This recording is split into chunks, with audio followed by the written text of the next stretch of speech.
RCF. La discipline positive est une approche éducative qui allie fermeté et bienveillance. Elle est basée sur l'encouragement et la coopération. Nous accueillons aujourd'hui dans notre émission Hélène, qui vient témoigner de la mise en place d'outils de discipline positive dans sa famille. Hélène, bonjour. Bonjour Agathe. Hélène, vous êtes maman de 4 enfants, âgés de 4 à 14 ans.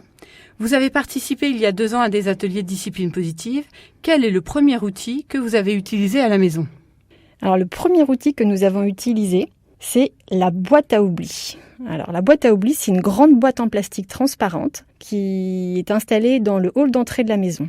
Il faut dire qu'à un moment donné, j'en avais vraiment marre de passer mon temps à ranger des Playmobil par-ci, une paire de chaussures au milieu du couloir, des dessins, des feutres, des piles de vêtements propres mais qui ne sont pas rangés dans les chambres, et j'en passe. Nous avons fait un petit conseil de famille où j'ai expliqué mon ras-le-bol et j'ai proposé aux enfants de mettre en place la fameuse boîte à oubli.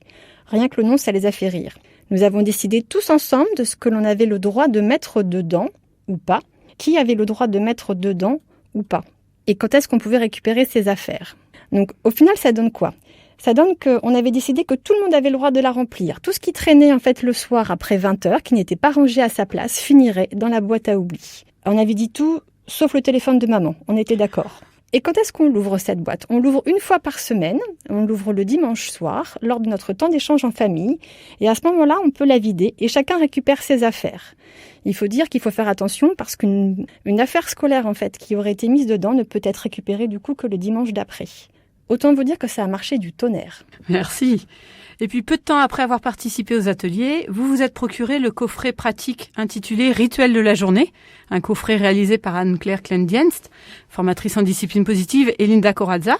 En quoi cet outil vous est utile au quotidien avec les enfants ? Ce coffret est un excellent outil. Il permet de mettre des rituels en place qu'on appelle aussi des routines. Qui n'a pas crié le matin avant de partir à l'école ? Va t'habiller, tu vas être en retard, tu t'es brossé les dents, t'as fait pipi avant de partir, t'as mis ton manteau. En fait, dans ce coffret, il y a tout un tas de magnettes qu'on peut coller sur le frigo. Je les ai étalées sur la table en demandant à mes 2 petits derniers, qui sont un petit peu moins autonomes, de choisir quelles étaient les choses à faire avant de partir à l'école. Bon, je vous cache pas que j'en aurais bien rajouté 2 ou 3 des magnettes, mais je les ai laissés faire. Ils ont constitué tout seuls leur rituel. Lorsqu'une action est réalisée, chacun des enfants vient retourner le magnette. Et si je vois en fait que la routine n'est pas faite, soit je sens qu'un de mes enfants n'est pas motivé, et à ce moment-là, je lui demande de venir avec moi et de regarder où on en est, soit je sens qu'un enfant a oublié de faire quelque chose, et je lui demande « As-tu fait tout ce que tu avais à faire ce matin ?» Et il vient spontanément retourner son magnette et faire ce qui lui manque. Fini les cris. Vous avez également mis en place des responsabilités au sein des services au sein de la famille. Comment cela s'organise-t-il ?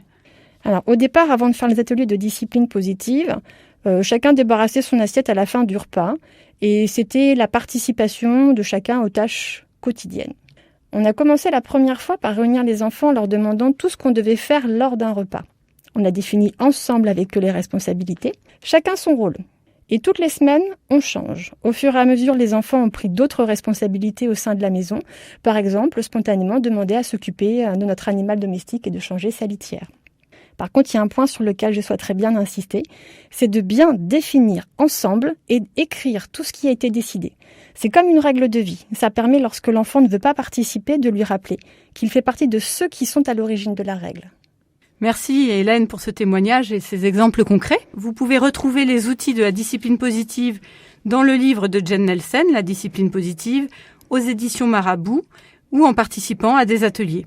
Donc retrouvez les dates de ces ateliers en Sarthe sur le site agathe-gaume.fr, Gaume G-A-U-M-E. Le coffret évoqué sur les rituels de la journée est disponible aux éditions Mango.